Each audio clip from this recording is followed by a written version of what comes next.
Habang ako'y pauwi mga kaubayan, dito sa aking daraanan, ay ang dami kong nadaanan na pinyang native.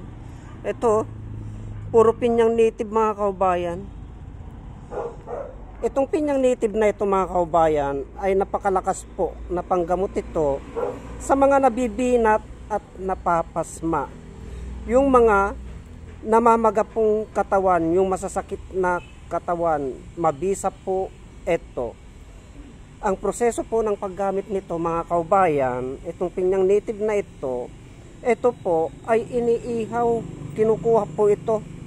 Itong tangkay nito hanggang doon, kinukuha po yung tangkay niyan, tinatanggal itong tinik niyan, iniihaw po, saka po ipinapahid sa katawan na makikirot, yung masasakit po, yung nabinat at napasma po, yung masasakit po na buto-buto.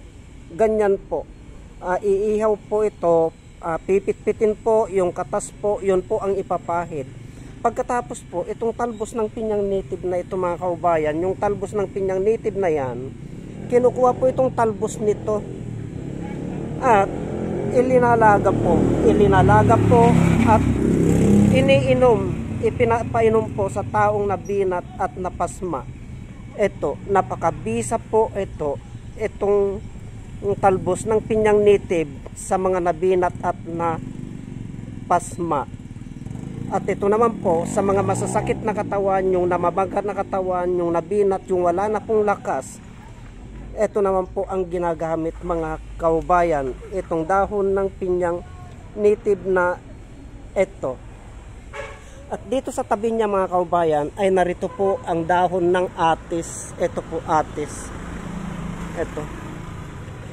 Itong atis na ito mga kaubayan ay ito po ang ginagamit namin sa mga UTI.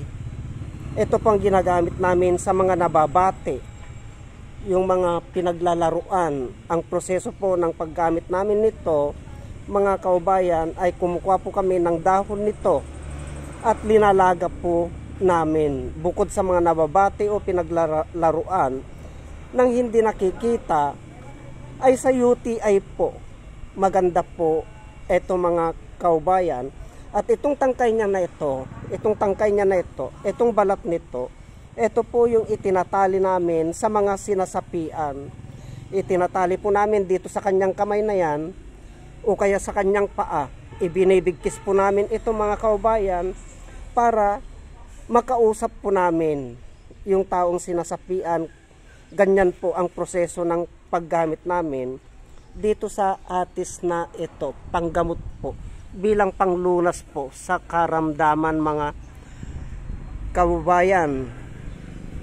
Huwag po natin kakalimutan na ang kahalagaan ng atis at yung mga nahihilo po, yung nahihilo, masakit ang tiyan, itong dahon niya na ito ay may kakayahan po na gumamot sa mga nahihilo.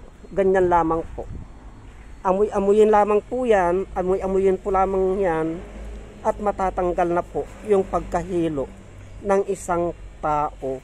Mga kaubayan, ganyan po, ayan po ang kahalagaan ng pinyang native na panglunas sa mga karamdaman at ng atis po. Ito po.